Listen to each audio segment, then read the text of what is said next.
오늘은 언약궤가 되신 예수 그리스도, 언약궤가 되신 예수 그리스도이라는 제목으로 말씀을 상고합니다.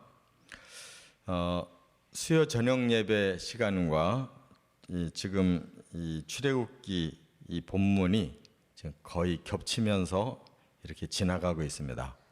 새벽 기도는 날마다 하고 또 수요 저녁은 일주일에 한 번씩 하니까 이제 느리게 진행이 되기 때문에 지금 새벽 기도와 말씀이 이렇게 같이 이렇게 지나가게 되는데, 우리가 다시 한번 정리를 해본다면 이 출애굽기는 그 하반부로 넘어올 때 주로 이제 율법을 말씀하고 그 중에서도 제사법을 말씀하고 있어요. 그렇기 때문에 하나님 앞에 죄사함을 받는 것은 제사법으로 받는 겁니다. 또 하나님의 뜻대로 사는 것은 이제 다른 윤리법인 율법을 가지고 우리가 순종하게 돼 있는데, 제사법은 뭐가 꼭 필요하냐면 바로 성막이 필요한 거예요. 제사를 드릴 장소. 그래서 지금 35장부터 그 성막을 짓는 얘기를 쭉 하고 있습니다. 그래서 35장부터 이제 실제로 건축을 하고 있는데, 그 앞에 설계도는 25장에서 31장까지 이미 주셨고, 35장부터 이제 39장까지는 직접 건축을 했어요. 근데 이 성막 건축이 아주 체계적입니다. 35장에서는 먼저 일꾼이 세워지고 재료를 봉헌을 해요. 그리고 36장, 우리가 어제까지 한 36장은 이 성막 이 외면을 짓는 거예요. 지붕도 씌우고 벽도 세우고 문도 달고, 그 다음에 이제 오늘 37장에서는 그 내부의 기구를 이제 세우는 건데, 오늘 이 언약궤가 제일 처음 만들어지는 기구입니다. 그만큼 제일 중요한 거예요. 바로 이 언약궤 한 기구만 지성소에 들어가는 겁니다. 성소가 이렇게 둘로 나눠져 있어요. 그래서 이 안에 휘장이 쳐져 있고 이 안쪽이 지성소예요. 이 안쪽에는 대제사장이 1년에 한 차례밖에 안 들어가요. 7월 10일 날. 모든 죄를 한꺼번에 해결하는 날이 7월 10일 대속죄일인데, 그날 이 지성소 휘장을 열고 대제사장 혼자 들어가서 피를 7번 이 속죄소 위에서 뿌림으로써 남아있던 모든 죄를 해결하는 거예요. 바로 이 언약궤가 그렇게 중요한 죄 문제와 구원 문제를 해결해 주는 그 장소입니다.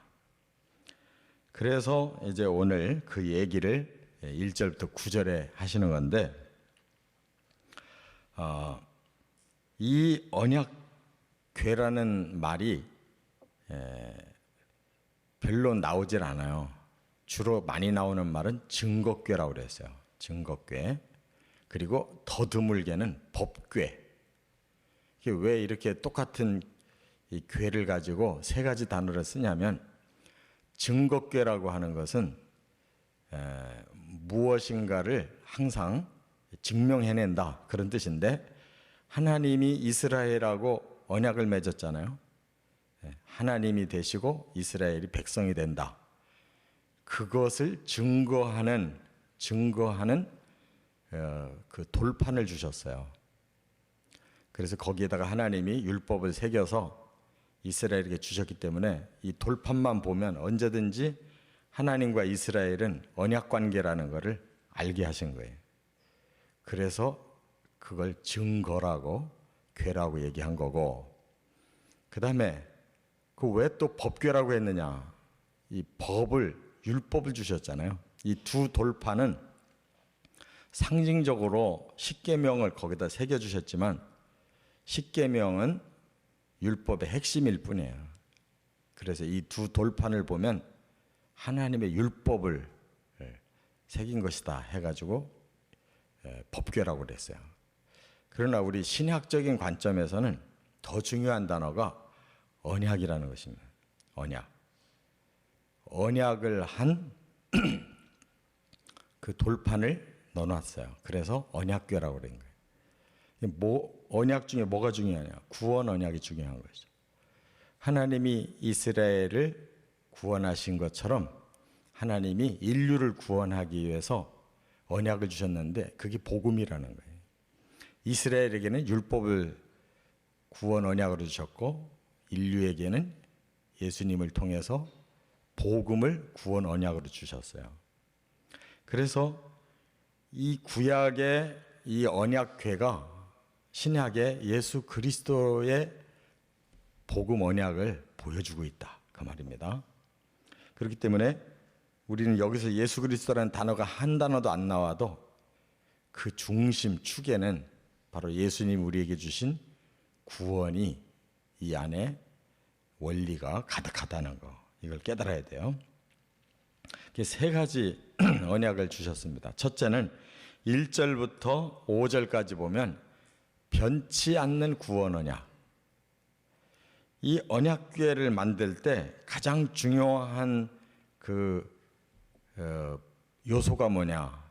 전체를 순금으로 만들어요. 속으로는 이런 조각목, 이런 나무로 틀을 만들었어도 이 나무가 하나도 보이질 않아요. 속에만 만들어져 있지 겉과 안쪽을 전부 금으로 다 쌌어요.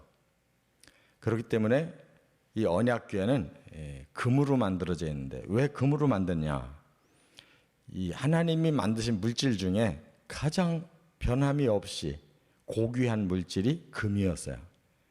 그렇기 때문에 이 언약은 하나님이 변치 않고 지킨다, 그대로 이루어준다 하는 것을 약속하는 금으로 표현을 하셨다, 그 말이에요. 그렇기 때문에 여기에는 이 궤만 만든 게 아니고 이 궤에다가 이 태를 붙이는데 태도, 또 이 제사장들이 이렇게 어깨에 매기 위해서 이 채도, 또 그 채를 꿰는 고리도, 또 이 위에 이 속죄소를, 이 판을 속죄소라고 불렀는데 그 속죄소를 지키고 있는 천사 그룹 둘의 모습까지 완전히 다 금으로만 만들어져 있어요. 그러니까 이 전체는 하나님이 주신 변함없는 약속이다. 그래서 하나님이 바로 이 언약, 그 속에 들어가 있는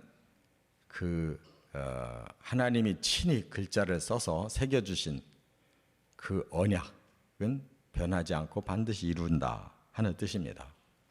그렇기 때문에 예수님은 우리에게 그 언약으로 오신 거예요.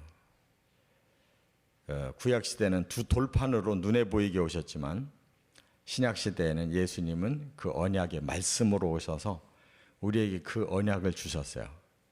그리고 예수님은 천국을 준비하러 올라가시고 성령으로 오셔서 그 말씀이 우리 안에서 그 실제로 약속이 이루어지도록, 구원을 받도록 성령이 그 진리의 말씀을 우리 마음에 심어주시는 것입니다. 그래서 거듭난다 하는 것은 뭐냐면 우리가 구원받은 사람으로 바뀌어졌다는 거예요. 진리이신 예수님, 성령이신 예수님이 우리 안에 들어오셔서 우리 마음에 그 판을 하나님의 구원 약속으로 심어놨단 말이에요. 그렇기 때문에 우리는 영적인 하나님의 구원 돌판을 받은 줄로 믿으시 바랍니다. 두 번째는 6절에 보면 속죄 언약을 주셨는데 이 언약궤에서 중요한 부분이 어디냐? 바로 위에 덮개였어요. 덮개. 이 속에 돌판을 넣어놓고 위에다가 덮개를 덮었는데 이 덮개를 보고 속죄소라고 하나님이 불렀어요. 예, 속죄하는 장소다 그 말이에요. 속이라는 말은 속받칠 속자를 쓰고 허물죄자를 쓰는데 이 죄를 속했다, 해결했다는 뜻이에요. 그럼 어떻게 해결했느냐? 이 원어가 이 속죄라는 이 단어가 이 원어가 카파르라고 그러는데 이 말은 무슨 뜻이냐면 덮는다는 뜻이에요. 우리의 죄를 하나님이 해결하는 방법은 덮는 방법이에요. 우리 죄는 너무너무 많아요. 근데 하나님이 죄를 덮어버렸어요. 너희들의 죄는 없는 걸로 치겠다라고 덮어서 우리가 우리 죄를 해결한 것이에요. 바로 그 덮는 방법이 희생하신 예수님의 십자가로 인해서 우리 죄를 그냥 덮어버렸어요. 예수님이 희생을 대가로 그냥 하나님이 죄를 묻지 않기로 덮어버렸어요. 그게 속죄인 것입니다. 그렇기 때문에 우리는 예수님이 우리를 위해서 죄값을 치렀다고 하는 저 십자가를 반드시 믿어야 하나님 우리 죄를 덮을 수가 있는 것입니다. 이게 속죄의 원리예요. 그래서 히브리서에서도 분명히 9장 11절에 그랬어요. 예수님은 단번에 자기 자신이 속죄 제물이 돼서 하나님 성소에 드려졌다.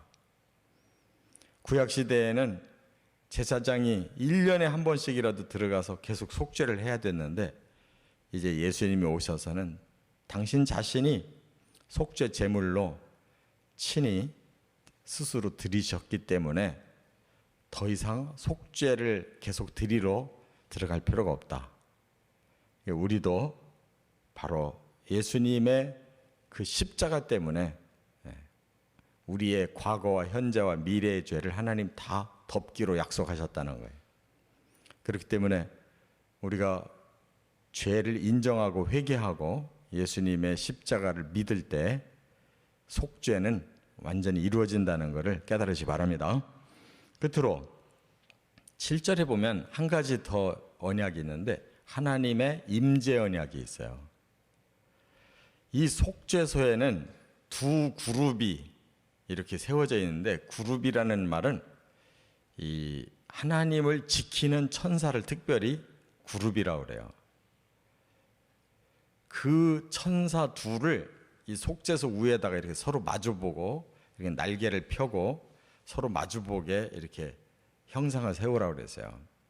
그러면 그곳은 하나님이 계시는 곳이라는 의미예요. 그룹이 있다 하는 것은 하나님이 계시기 때문에 그룹이 거기에 지키고 있는 거예요. 그래서 그룹 사이 이 가운데 하나님 와 계시다라고 하나님이 말씀하셨어요. 근데 하나님은 보이는 하나님이 아니죠. 보이게 오시는 방법이 그룹이 지킴으로써 아 여기 하나님이 오셨구나라고 안다는 거예요. 하나님이 여기 오셨어요. 하나님이 사람들의 장소에 임하셨다. 이걸 보고 임마누엘이라고 그래요. 그래서 하나님이 사람과 함께 계신다라고 하는 이 임마누엘이 실제로 오실 거다 그랬어요. 그게 이사야 7장 14절에 처녀가 잉태해서 아들을 낳을 거다. 그 아들은 하나님이시다.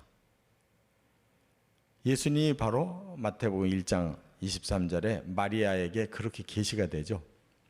네 몸에서 아기가 날 건데 그 이름을 임마누엘이라 할 것이다. 하나님이 사람이 돼서 사람과 함께 있다는 거예요. 그렇기 때문에 우리는 하나님 만나러 성소로 들어가는 게 아니라 예수님만 만나면 하나님을 만나는 거예요. 그래서 예수님이 하나님이셨는데 사람을 위해서 사람의 몸을 입고 오셔서 우리를 만나 주셨기 때문에 우리가 하나님을 만나서 항상 하나님이 주시는 그 신령한 구원과 은혜를 누리며 사는 것이다. 우리가 올라가야 되는데 하나님이 내려오셨다는 거예요. 이게 기독교의 핵심 구원이에요. 구원받은 사람은 하나님이 우리 안에 함께 계시는 것입니다. 진리와 성령으로. 이와 같은 이 원리가 이 언약궤에 다 담겨져 있어요.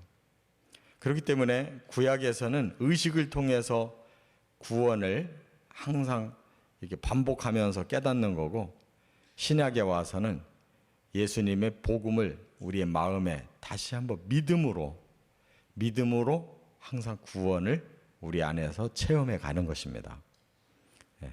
이 하나님의 구원 축복이 영원까지 이른다는 것 깨닫고 주와 동행해 나가시기를 주의 이름으로 축원합니다.